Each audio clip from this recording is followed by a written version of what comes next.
আসসালামু আলাইকুম ওরহমতুল্লাহি ওবরকাতুহু নাহমাদুহু ওয়া নুসাল্লি ওয়া নুসাল্লিমু আলা রাসূলিহিল কারীম আম্মা বা'দ। সুপ্রিয় দর্শক শ্রোতা, সবাইকে স্বাগত জানাচ্ছি আপনাদের প্রিয় টেলিভিশন চ্যানেল বিজয় টিভির জুমাবারের নিয়মিত আয়োজন পিএইচপি ইসলামের কথায়। আমাদের আজকের বিষয়বস্তু আহলে বাইত। আহলে বাইতের ফজিলত প্রসঙ্গে আল্লাহ রাব্বুল আলামিন পবিত্র কোরআন মাজিদে বলেছেন, ইন্নামা ইউরিদুল্লাহু লিইউযহিবা আনকুমুর রিজসা আহলাল বাইত ওয়ায়ুতাহিরাকুম তাতহীরা। আল্লাহ পাক আহলে বাইতকে পবিত্র ঘোষণা করেছেন এবং তাদের যে চরিত্র, সেই চরিত্রের মর্যাদার কথা আল্লাহ পাক কোরআন মাজিদে বর্ণনা করেছেন। আজ আমরা জানবো আহলে বাইত কারা, আহলে বাইতের পরিচয় এবং আহলে বাইতের ফজিলত। এ বিষয়ে তাৎপর্যবহ আলোচনা করবার জন্য আমাদের সাথে রয়েছেন বাংলাদেশের প্রখ্যাত আলেমে দ্বীন, ঢাকার ঐতিহ্যবাহী দ্বীনী শিক্ষা প্রতিষ্ঠান কাদেরিয়া তৈয়বিয়া কামিল মাদ্রাসার সম্মানিত উপাধ্যক্ষ হজরতুল আল্লাম মুফতি আবুল কাসেম মোহাম্মদ ফজলুল হক। আসসালামু আলাইকুম ওরহমতুল্লাহ। ওয়ালাইকুম আসসালাম ওরহমতুল্লাহি ওয়াবারাকাতুহু। কেমন আছেন মোহতারাম? আলহামদুলিল্লাহ। মোহতারাম, আমরা আহলে বাইত কারা এটা শুরুতে জানবো এবং তারপর জানবো কোরআন হাদিসে আহলে বাইতের ফজিলত সম্পর্কে কি কি বলা হয়েছে। ধন্যবাদ। বিসমিল্লাহির রহমানির রহিম। আহলে বাইত শব্দটি আমরা শাব্দিকভাবে যদি বিশ্লেষণ করি তাহলে অর্থ হয় ঘরের অধিবাসী যারা। জি, কোনো ঘরের অধিবাসীকে আহলে বাইত বলা হয়। কিন্তু পরিভাষায়, তাফসীর এবং হাদিসের পরিভাষায়, ইসলামী পরিভাষায় যখন আহলে বাইত শব্দটা উচ্চারিত হয় তখন এটা রসুল করিম সাল্লাল্লাহু আলাইহি ওয়াসাল্লামের পরিবারের জন্যই ব্যবহৃত হয় সুনির্দিষ্টভাবে। যদিও কোরআনে কারিমে হযরত নূহ আলাইহিস সালামের ঘটনা বর্ণনা করতে গিয়েও আল্লাহ পাক রব্বুল আলামিন আহলে বাইত শব্দটা ব্যবহার করেছেন, কিন্তু পরবর্তীতে আহলে বাইত সম্পর্কে যে আয়াতটি সূরা আহজাব থেকে আপনি তেলাওয়াত করেছেন, সেই আয়াতে এবং সেই আয়াতের প্রভাব, সেই আয়াতের বিষয়বস্তু এতটাই আকর্ষণীয় এবং এতটাই তাৎপর্যবহ, রসুল করিম সাল্লাল্লাহু আলাইহি ওয়াসাল্লামের পরিবারের সদস্য যারা, তাদের পবিত্রতার বিষয়ে, যে এই শব্দটি এখানেই আটকে গেছে বলা চলে, এখানেই নির্দিষ্ট হয়ে গেছে। আহলে বাইত বলতে এখন রসুল করিম সাল্লাল্লাহু আলাইহি ওয়াসাল্লামের পরিবারভুক্ত যারা, তাদেরকে বিশেষভাবে আহলে বাইত বলা হয়। এবং যে আয়াতটি তেলাওয়াত হয়েছে, এই আয়াতে সেই আহলে বাইতের মর্যাদা, তাদের পবিত্রতা এবং তাদের যে সম্মান আল্লাহ পাক রব্বুল আলামিন দিয়েছেন, সেই বিষয়টি এখানে আলোচনা হয়েছে। জি, আহলে বাইতের যেই ফজিলতের কথা আপনি বললেন, তো এবং আহলে বাইতের বললেন যে আহলে বাইত নবীজির পরিবারে নবীজির স্ত্রীগণ রয়েছেন, নবীজির কন্যা সন্তানগণ রয়েছেন, তারপরে নবীজির আরও যে চাচাতো ভাইরা রয়েছেন। তো এদের মধ্যে আসলে বিশেষ অর্থে আহলে বাইত বলতে কাদেরকে বোঝায়? বিশেষ অর্থে আহলে বাইত বলতে রসুল করিম সাল্লাল্লাহু আলাইহি ওয়াসাল্লাম সহ 5 জনকে বোঝায়। আর ওয়াইড অর্থে, একটু বিস্তারিত অর্থে নবীর স্ত্রীগণ সহ আরও, এটা একটু ওয়াইড। বিশেষ অর্থে এই জন্য বললাম, এখানে তো আর বিশেষ অর্থ নির্ধারণ করার ক্ষমতা তো আর আমাদের হাতে নাই। রসুল করিম সাল্লাল্লাহু আলাইহি ওয়াসাল্লামে নিজেই যাদেরকে বিশেষায়িত করেছেন তাদেরকে আহলে বাইত বলা হয়। ঠিক এই আয়াতটি, যে আয়াতটি তেলাওয়াত হয়েছে, এই আয়াতের তাফসিরে সহি যে হাদিসটি এসেছে, হাদিসের বিভিন্ন কিতাবে, অথেন্টিক হাদিস, নবীজি এই আয়াত নাজিল হওয়ার পরে হজরতে হাসান হুসাইন, হজরত আলী, হজরত ফাতেমা রিদওয়ানুল্লাহি তাআলা আলাইহিম আজমাইন, ওনাদের 4 জনকে ডাকলেন, ডেকে নিজের পাশে বসালেন, সামনে, পেছনে, ডানে বামে বসিয়ে উপরে একটা চাদর মেলে দিলেন চাদরের নিচে। তখন রসুল করিম সাল্লাল্লাহু আলাইহি ওয়াসাল্লাম আল্লাহর কাছে দোয়া করছেন, আল্লাহুম্মা হাউলাই আহলু বাইতি ফাআদহিব আনহুমুর রিজসা ওয়া তাহহিরহুম তাতহীরা। হে আল্লাহ, এরা হলো আমার আহলে বাইত, সুতরাং তুমি তাদের থেকে রিজিস দূর করে দাও এবং তাদেরকে প্রকৃষ্ট পবিত্র করো। এটা মূলত ওই আয়াতের বিষয়বস্তু। আয়াতটা দর্শক শ্রোতাদের জন্য আমরা একটু অনুবাদ করে দিই, সরল অনুবাদ। আল্লাহ পাক রব্বুল আলামিন বলছেন, ইন্নামা ইউরিদুল্লাহু লিয়ুযহিবা আনকুমুর রিজসা আহলাল বাইত ওয়া ইউতাহহিরাকুম তাতহীরা। নিশ্চয়ই আল্লাহ পাক রব্বুল আলামিন চান তোমাদের থেকে রিজিস দূর করে দিতে, হে আহলে বাইত, ওয়া ইউতাহহিরাকুম তাতহীরা, এবং তোমাদেরকে সন্দেহাতীতভাবে পবিত্র করতে। দুইটা কথা বলেছেন এখানে আহলে বাইতকে সম্বোধন করে। একটা হলো রিজিস দূর করে দেওয়া, আরেকটা হলো পবিত্র করা। ওই রিজিস শব্দটা এটা আরবি পরিভাষায় এবং হাদিসের ভাষায়, কোরআনে কারীমের তাফসীরের ভাষায় এটা ময়লা, দাগ, এরকম আবর্জনাকে মানে বোঝায়। কোরআনে কারীমের এই আয়াতে বলেছেন, আমি রিজিস দূর করে দেব, এটা আমি চাই। ইউরিদুল্লাহ, আল্লাহ চান, লিয়ুযহিবা আনকুম, তোমাদের থেকে দূর করে দিতে, আর রিজিস ওয়া ইউতাহহিরাকুম তাতহীরা, বিষয়বস্তু বলেছে দুইটা, রিজিস দূর করা এবং পবিত্র করা। এই যে রিজিস দূর করে দিয়ে আল্লাহ পাক রব্বুল, এটা আল্লাহর ইচ্ছা। এখন এই আয়াতটা আহলে বাইত কারা? নবীজি, ওই হাদিসটি আমরা যদি অ্যানালাইসিস করি, নবী সহ 5 জন একটা চাদরের নিচে। হযরত উম্মে সালমা রাদিয়াল্লাহু তাআলা আনহা, তিনি বললেন, হুজুর আমাকেও একটু আপনি অন্তর্ভুক্ত করেন।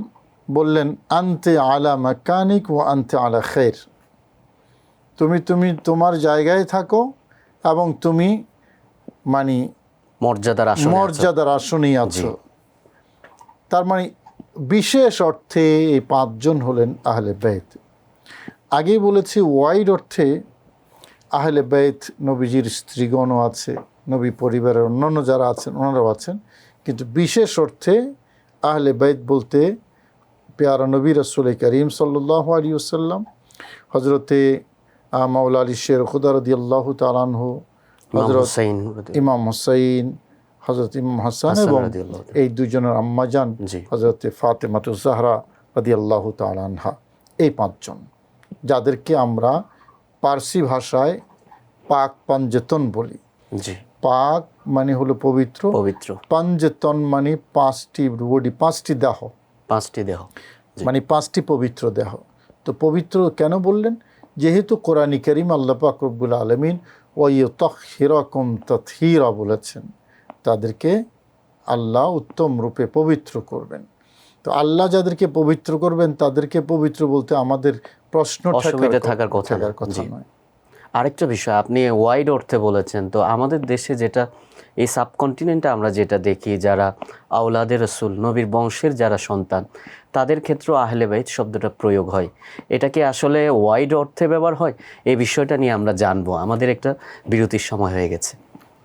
সুপ্রিয় দর্শক, যাচ্ছি ছোট্ট একটা বিরতিতে, ফিরেছি অল্প কিছুক্ষণের মধ্যে। দেখতে থাকুন আপনাদের প্রিয় চ্যানেল বিজয় টিভি।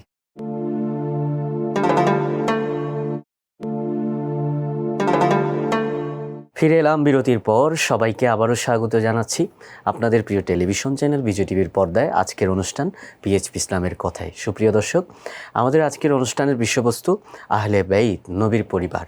নবী করিম সাল্লাল্লাহু আলাইহি ওয়াসাল্লাম যাদেরকে অনেক বেশি মহব্বত করতেন, ভালোবাসতেন এবং অন্যদেরও ভালোবাসার কথা বলেছেন, সেই পবিত্র হাস্তি, সেই পবিত্র ব্যক্তিত্বগণকে নিয়ে আজ আমাদের অনুষ্ঠানে আলোচনা হচ্ছে না, এবং আলোচনা করছিলেন মোহতারাম আলোচক হযরতুল আল্লাহ মুফতি আবুল কাসেম মোহাম্মদ ফজলুল হক।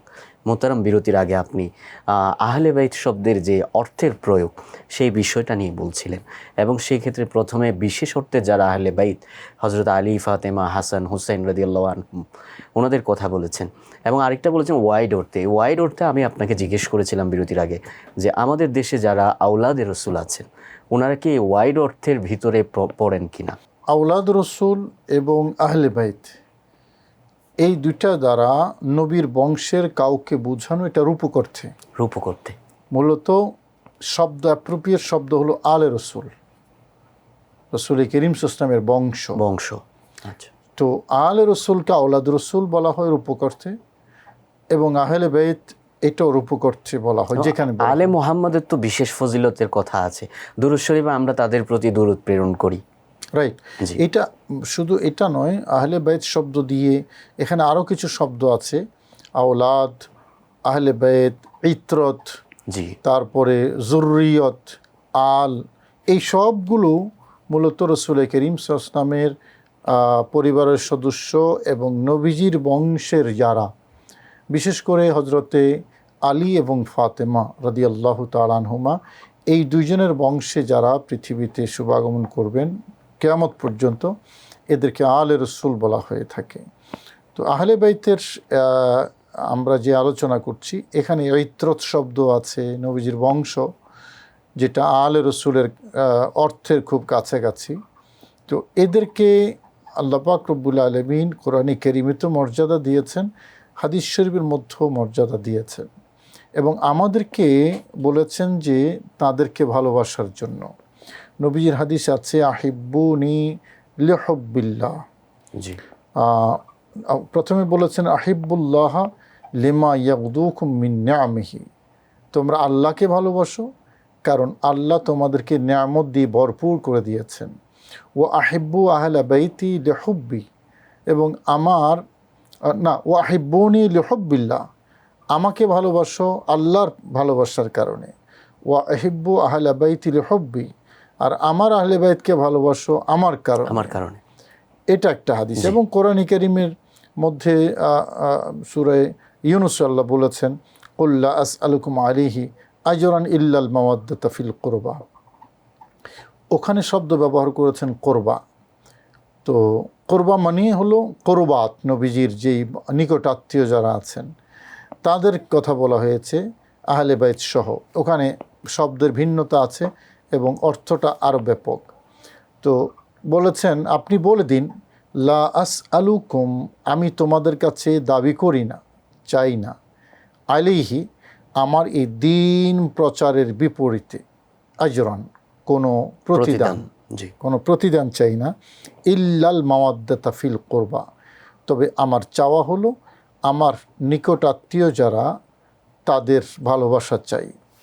এই আয়াতটার আসলে পরিপূর্ণ অর্থ, মর্মার্থ এবং আবেদন বোঝার জন্য কোরআনে কারীমে অন্যান্য নবীদের একই ভাষায় কিছু আয়াত আছে, সেই আয়াতগুলো এখানে কোট করা দরকার।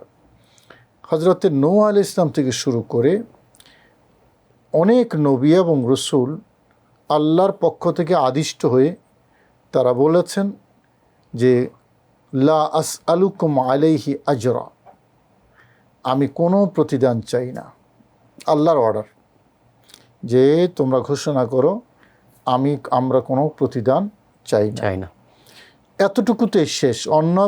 অন্য নবী রসুলদের ঘোষণা এখানেই শেষ, কিন্তু আমাদের পেয়ারা নবী এতটুকুতে শেষ করেননি, বলেছেন ইল্লাল মাওয়াদ্দাতা ফিল কুরবা, আমি আমার নিকট আত্মীয়দের ভালোবাসা চাই। এখানে স্বাভাবিকভাবে একটা প্রশ্ন জাগে যে আহলে বাইত রসুল বা নবীর নিকট আত্মীয় বা নবীর আলে রসুল যারা, তাদের ভালোবাসার দাবি বিশেষভাবে নবীজি কেন চাইলেন এবং অন্য নবীরা চাইলেন না কেন, এবং অন্য কিছু চাইলেন না কেন, কেন চাইলেন না? দেখুন, কোরআনে কারীম এবং হাদিস শরীফ আমাদেরকে যে মেসেজ দিয়েছে, শ্রেষ্ঠতম দিন ইসলাম, শাশ্বত দিন ইসলাম এবং সর্বশেষ দিন হলো ইসলাম, আল্লাহর কাছে মনোনীত দিন, এটা কিয়ামত পর্যন্ত থাকবে। এখন যেটা অন্যান্য নবী এবং রসুলগণ যে শরীয়ত নিয়ে এসেছেন, এটা আমাদের নবীর শরীয়ত আসার সাথে সাথে রহিত হয়ে গেছে ওগুলো, কিন্তু আমাদের নবীর শরীয়ত আর রহিত হবে না, কারণ নবীর পর আর কোনো নবী নেই, কোরআনের পরে আর কোনো ধর্মগ্রন্থ নেই। এখন আমাদের এই ধর্মটা এবং এই ধর্মগ্রন্থ যেহেতু কিয়ামত পর্যন্ত থাকবে, তো থাকলে এটার উপরে আমাদের অটল এবং অবিচল থাকতে হবে, এটার পাহারাদার লাগবে। তো কিয়ামত পর্যন্ত যেহেতু এই ধর্ম থাকবে, এই দ্বীনের পাহারাদার হলেন নবীর বংশ আলে রসুল যাদেরকে বলা হয়। আর আমাদেরকে বলা হয়েছে আলে রসুলের মানে পদাঙ্ক অনুসরণ করার জন্য। এখন পদাঙ্ক অনুসরণ করার জন্য, আন্তরিকভাবে তাদের কথা মান্য করার জন্য যেই জিনিসটি সর্বাগ্রে প্রয়োজন সেটা হলো তাদের প্রতি ভালোবাসা এবং শ্রদ্ধা। জি, যদি শ্রদ্ধা এবং ভালোবাসাই না থাকে, আমাকে পিটাইয়াও তাদের অনুসরণ বের করা যাবে না। তো কিয়ামত পর্যন্ত যেহেতু থাকবে, পাহারাদারও থাকবে আর অনুসরণকারীও থাকবে। অনুসরণকারী আমরা যারা আছি, আমরা তাদেরকে অনুসরণ করলে তাদের প্রতি ভালোবাসাটা প্রথমেই লাগবে। কোরআনে কারীম আল্লাহ পাক সেই জন্য অন্য নবী এবং রসুলগণ এতটুকু দাবি করেননি, কারণ তাদের শরীয়তটা ছিল লিমিটেড কিছু সময়ের জন্য। আমাদের এই ধর্ম যেহেতু কিয়ামত পর্যন্ত থাকবে, সুতরাং এখানে ভালোবাসার প্রয়োজন আছে যারা দ্বীনের পাহারাদার হবে, এবং আলে রসুল হলেন দ্বীনের পাহারাদার। আমরা আহলে বাইতের ফজিলত এবং ভালোবাসা নিয়ে আরও বিস্তারিত শুনব। আমাদের একটা বিরতিতে যাবার সময় হয়ে গেছে। সুপ্রিয় দর্শক, যাচ্ছে ছোট্ট একটা বিরতিতে, ফিরে আসছে অল্প কিছুক্ষণের মধ্যে। দেখতে থাকুন আপনাদের প্রিয় চ্যানেল বিজয় টিভি।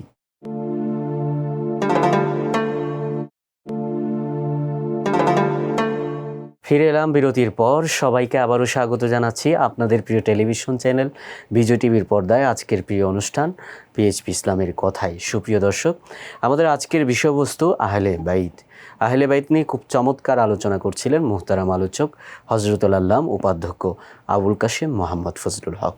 মুহতারাম, বিরতির আগে আহলে বাইতের ফজিলত নিয়ে বলছিলেন এবং তাদের যে ভালোবাসা, সেই ভালোবাসার অপরিহার্যতা নিয়ে বলছিলেন। হ্যাঁ, ভালোবাসার অপরিহার্যতাই সে কথা নিয়ে আলোচনা করছিলাম যে অন্য নবী এবং রসুলগণ কিছু দাবি করেননি, আমাদের পেয়ারা নবী দাবি করেছেন। এবং আরেকটি প্রশ্ন আপনি জুড়ে দিয়েছিলেন যে অন্য কিছু চাননি, জি, এই ভালোবাসাটা কেন চাইলেন? জি, কারণ দ্বীন হেফাজতের জন্য, দ্বীন রক্ষা করার জন্য এটাই হলো মূল বিষয়বস্তু। দ্বীনের পাহারাদার যারা হবেন তাদের প্রতি ভালোবাসা নবীজি আল্লাহর কাছে চেয়ে নিয়েছেন এবং উম্মতের কাছে দাবি করেছেন যে এই ভালোবাসাটা লাগবে। এই ভালোবাসা যদি থাকে তাহলে আনুগত্য তৈরি হবে এবং অনুসরণ করার জন্য কিছু গ্রহণ করার মানসিকতা তৈরি হবে। সে কারণেই রাসূল করিম সাল্লাল্লাহু আলাইহি ওয়াসাল্লাম সহিহ মুসলিম শরীফ, তিরমিজি শরীফ, তবরানি, মুসনাদে আহমদ, তারপরে সুনানে কুবরা বাইহাকির, এই গ্রন্থগুলোর মধ্যে আরও অনেক গ্রন্থের মধ্যে এই হাদিসটি আছে। নবীজি বলেছেন, জায়েদ বিন আরকাম রাদিয়াল্লাহু তাআলার হাদিস, যেটা রাসূল করিম সাল্লাল্লাহু আলাইহি ওয়াসাল্লাম বিদায় হজ থেকে ফেরার পথে ঐতিহাসিক গদিরে খুম নামক জায়গায় এই বিখ্যাত হাদিসটি বলেছেন যে, ইন্নী তারিকুম ফিকুম সিকলাইন, আমি তোমাদের কাছে দুটি ভারী বস্তু রেখে যাচ্ছি।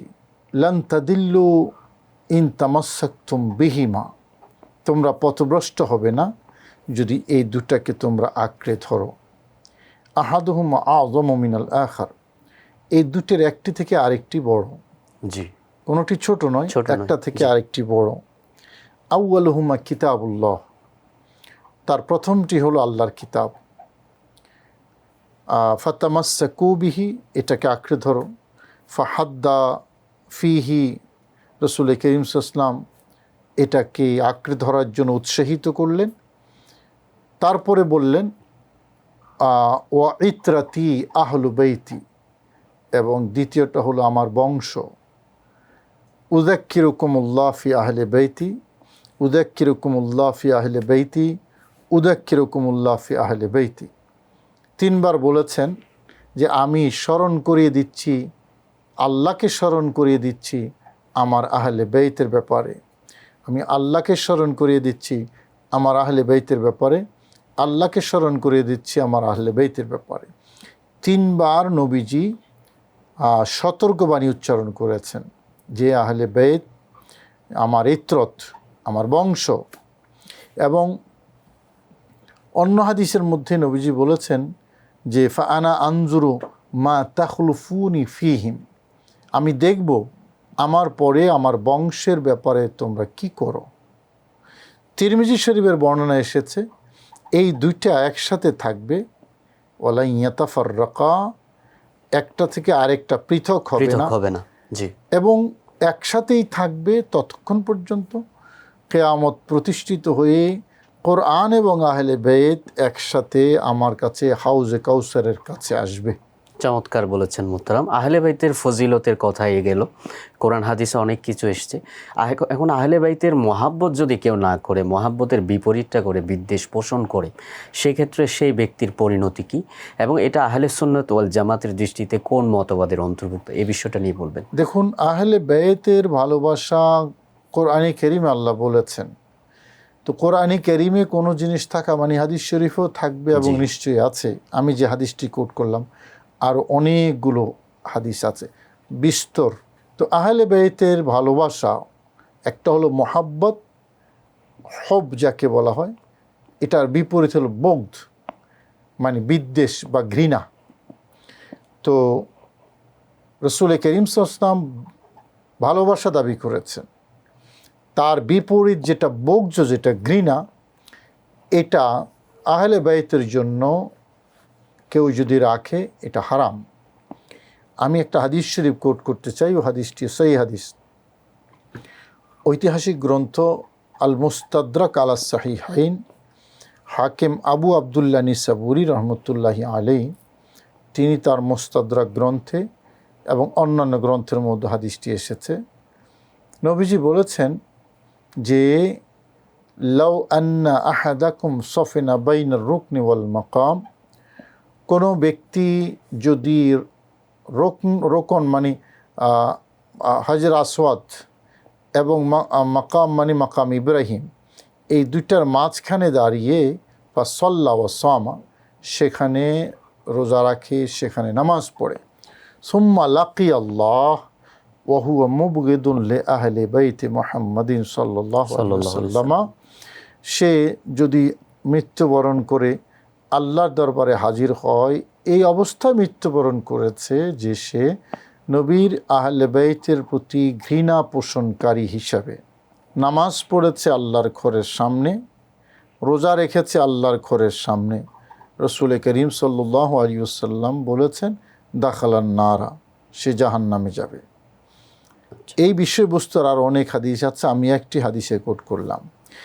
একদিকে কোরআনে কারীম এবং অগণিত হাদিসে রাসূল করিম সাল্লাল্লাহু আলাইহি ওয়াসাল্লামের আহলে বাইতের প্রতি, আলে রসুলের প্রতি এবং নবীজির বংশের প্রতি ভালোবাসা মহব্বত রাখার কথা আল্লাহ এবং রসুল তাগিদ দিয়েছেন। তার বিপরীতে, ভালোবাসার বিপরীত ঘৃণা পোষণ করলে কি হবে, এটাও রাসূল করিম সাল্লাল্লাহু আলাইহি ওয়াসাল্লাম সতর্কবাণী উচ্চারণ করেছেন। সে কারণে আলে রসুলের প্রতি, আওলাদ রসুলের প্রতি, নবী বংশের প্রতি ঘৃণা রাখা, শত্রুতা রাখা, বিদ্বেষ রাখা, তাদেরকে ইগনোর করা, এটা শরীয়তের দৃষ্টিতে হারাম। এবং এটা ইতিহাসে একটা বাতিল ফিরকা আছে যাদের নাম খারিজি। সে খারিজি ফিরকার আলামত হলো রাসূল করিম সাল্লাল্লাহু আলাইহি ওয়াসাল্লামের বংশের প্রতি বিদ্বেষ পোষণ করা। আমরা সে ঐতিহাসিক ঘটনাগুলো জানি। হযরতে আলী থেকে বের হয়ে, আলীর দল থেকে বের হয়ে যারা আলীর বিরুদ্ধে যুদ্ধ ঘোষণা করেছিল, সেই যুদ্ধের নাম নাহরাওয়ানের যুদ্ধ। মোহতারাম, সেই যুদ্ধটা নিয়ে আমরা শুনবো। আলী রাদিয়াল্লাহু তাআলা আনহুর প্রতি যারা বিদ্বেষ পোষণ করেছিল তাদের ব্যাপারে। আমাদের একটা বিরতিতে যাবার সময় হয়ে গেছে। সুপ্রিয় দর্শক, যাচ্ছি ছোট্ট একটা বিরতিতে, ফিরছি অল্প কিছুক্ষণের মধ্যে।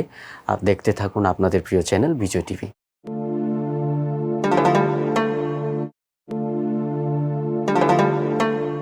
সুপ্রিয় দর্শক, ফিরে এলাম বিরতির পর। সবাইকে আবারও স্বাগত জানাচ্ছি আপনাদের প্রিয় টেলিভিশন চ্যানেল বিজয় টিভির পর্দায়, আপনাদের প্রিয় অনুষ্ঠান পিএইচপি ইসলামের কথায়। সুপ্রিয় দর্শক, আজকের বিষয়বস্তু আহলে বাইত। খুব চমৎকার আলোচনা শুনছিলাম আমরা বিরতির আগে হযরতুল আল্লাহ মুফতি আবুল কাসেম মোহাম্মদ ফজলুল হক সাহেবের মুখ থেকে। মোহতারাম, আমরা বিরতির আগে খারেজিয়াত নিয়ে কথা বলছিলেন আপনি, সাথে সাথে আরেকটা ইস্যু নিয়ে বলবেন। এরা তো যারা মাওলা আলী রাদিয়াল্লাহু তাআলা আনহু এবং আহলে বাইতের প্রতি বিদ্বেষ পোষণ করেছিল, আবার কিছু মানুষ এমনও ছিল যারা আহলে বাইতের প্রতি মহাব্বত দেখাতে গিয়ে বিভিন্ন রকমের কুসংস্কার এবং বেদাতি কর্মকাণ্ডে এবং বিভিন্ন রকমের বদ আকীদায় জড়িয়ে গেছে, তারাই তো শিয়া। তো এই খারেজি এবং শিয়া উভয়ের মধ্যে পার্থক্য এবং আমাদের আহলে সুন্নাত ওয়াল জামাতের অনুসারী হিসেবে তাদের ব্যাপারে আমাদের দৃষ্টিভঙ্গি কি হওয়া উচিত এই ব্যাপার নিয়ে। ধন্যবাদ। আসলে এই দুইটা পরস্পর বিপরীত দুইটা দলের কথা বলতে গেলে নিউটনের একটা সূত্র মনে পড়েছে। নিউটনের সূত্র হলো যে প্রতিটা কাজের সমান বিপরীত প্রতিক্রিয়া আছে। তো খারিজি এবং শিয়া এই দুইটা মূলত একটা আরেকটার প্রতিক্রিয়ায় তৈরি, জি, প্রতিক্রিয়ার ফসল। জি, অর্থাৎ কেউ একজন যখন একজনের বিরুদ্ধে খুব বেশি জুলুম করবে, তো এটা পৃথিবীর নিয়ম, তার পক্ষে মানে তার প্রতি কিছুটা অনুকম্পা তৈরি হয়ে যাবে স্বাভাবিকভাবে মানুষের। হযরত আলী রাদিয়াল্লাহু তাআলা আনহু বলা চলে ঐতিহাসিকভাবেই তিনি মজলুম ছিলেন। তো সেই কারণে ওনার মজলুম ছিলেন বিভিন্নভাবে। খারিজিরা ওনাকে কাফের ফতোয়া দিয়েছে এবং ওনার খেলাফতকে অবৈধ মনে করত, ওনার বিরুদ্ধে যুদ্ধ ঘোষণা করেছে এবং হযরত আলী রাদিয়াল্লাহু তাআলা আনহুর পক্ষীয় লোক যারা আছেন বিভিন্ন জায়গায় তাদেরকে হত্যা, আক্রমণ, আহত করা, নির্যাতন, জুলুম। সেই হিসাবে হযরত আলী রাদিয়াল্লাহু তাআলা আনহু ঐতিহাসিক একজন নির্যাতিত ব্যক্তি, মজলুম ব্যক্তি। তো খারিজিদের দ্বারা তিনি নিগৃহীত হলেন এবং তাদের সাথে একটা যুদ্ধ সংগঠিত হয়েছে নাহরাওয়ানের, সেটা নিয়ে একটু বলবেন। তো এই নাহরাওয়ানের যুদ্ধটা এটা মূলত সিফফিনের যুদ্ধের পরে।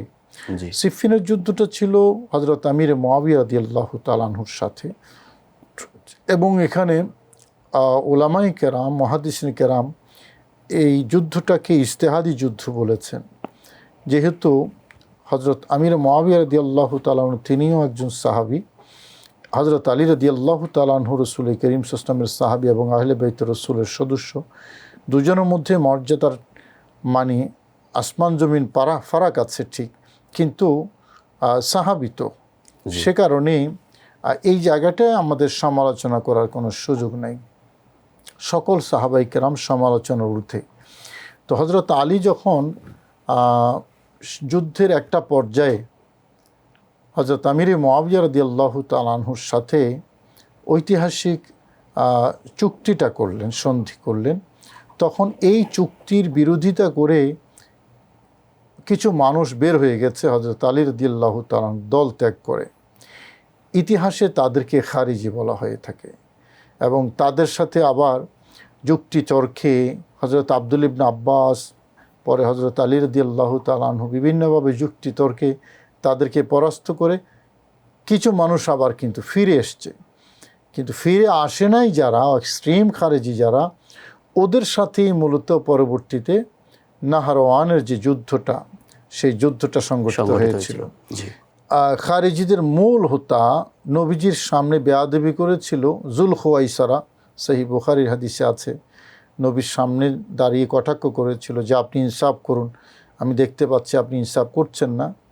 তবুকের যুদ্ধের পরে গনিমত বন্টন করার সময় তো তানঈম নামক জায়গায় ওই যুলখুয়াইসারা সিফফিনের যুদ্ধে কিন্তু মাওলা আলী শের খোদার সাথে ছিলেন। ওই যে চুক্তির পরে যারা বের হয়ে গেছে, বের হওয়ার মধ্যে এও একজন ছিল, যুলখুয়াইসারা। ওই যুদ্ধে সেও মৃত্যুবরণ করেছে, মারা গেছে খারিজিদের হয়ে, মাওলা আলী শের খোদার বিপরীতে গিয়ে।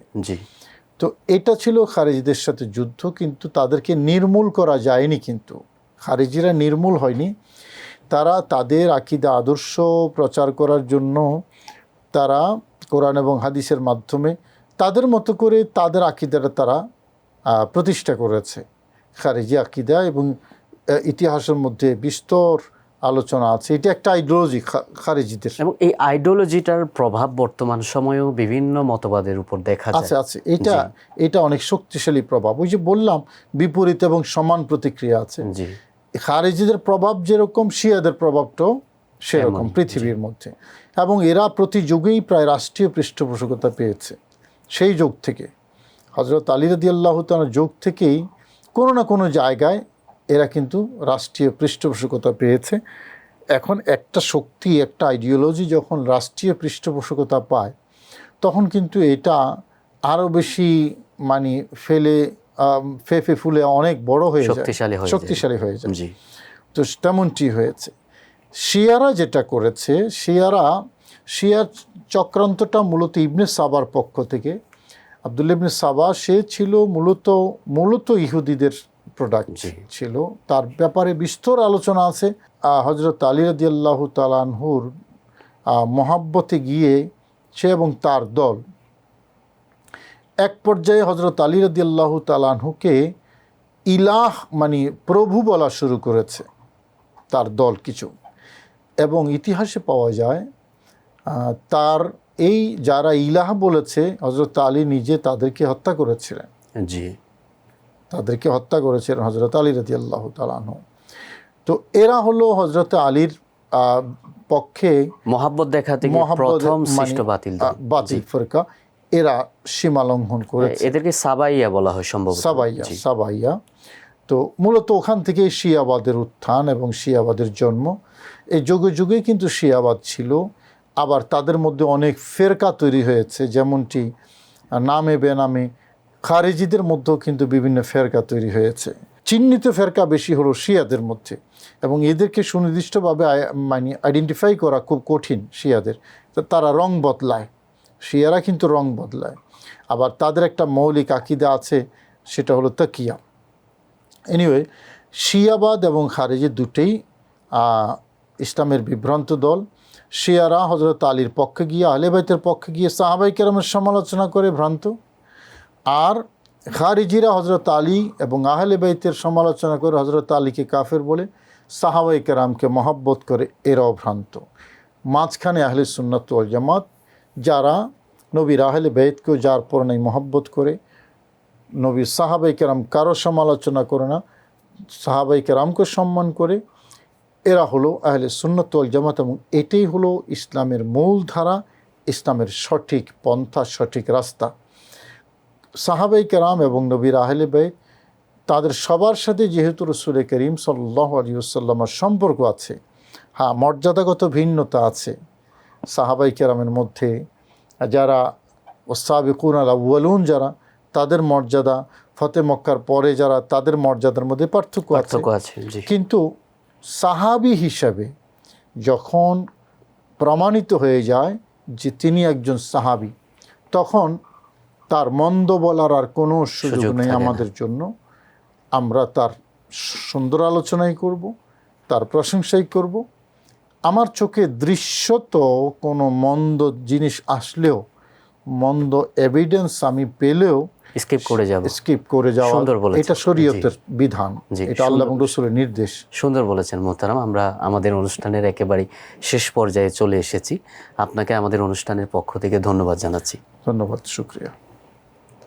সুপ্রিয় দর্শক, আমরা দেখতে দেখতে অনুষ্ঠানের একেবারেই শেষ পর্যায়ে চলে এসেছি। আজকের বিষয়বস্তু ছিল আহলে বাইত। খুব চমৎকার করে বলেছেন আমাদের মোহতারাম আলোচক হযরতুল আল্লাহ মুফতি আবুল কাসেম মোহাম্মদ ফজলুল হক। লাস্ট যে কথাটি হযরত বলেছেন যে আহলে সুন্নাত ওয়াল জামাত বা ইসলামের মধ্যমপন্থা হচ্ছে আহলে বাইতকে ভালোবাসা এবং সম্মান করা, সাহাবায়ে কেরামকে ভালোবাসা এবং সম্মান করা, কারো প্রতি বিদ্বেষ পোষণ করা, কারো প্রতি সমালোচনার যে ভাব সেরকম প্রতিক্রিয়া পেশ করা, এটা সত্যিকার মুসলমানের পরিচয় নয়। আমাদের উচিত আমাদের এই ইসলামের জন্য যারা জীবন দিয়ে গেছেন, যারা ইসলামের জন্য অবদান রেখেছেন, তাদের প্রতি সম্মান জানানো, কৃতজ্ঞতা বোধের যে ব্যাপারটি, সেই জায়গায় আমাদের দাঁড়িয়ে থাকা উচিত। আল্লাহ রাব্বুল আলামিন আমাদের আহলে বাইতের প্রতি মহাব্বত রাখার এবং সম্মান করার তৌফিক দান করুন। এই প্রত্যাশা রেখে আমরা আজকের মতো বিদায় নিচ্ছি আপনাদের প্রিয় টেলিভিশন চ্যানেল বিজয় টিভির পর্দা থেকে। আজ এই পর্যন্তই, দেখা হবে আগামী পর্বে। আল্লাহ হাফিজ। আসসালামু আলাইকুম ওয়া রাহমাতুল্লাহি ওয়া বারাকাতুহু।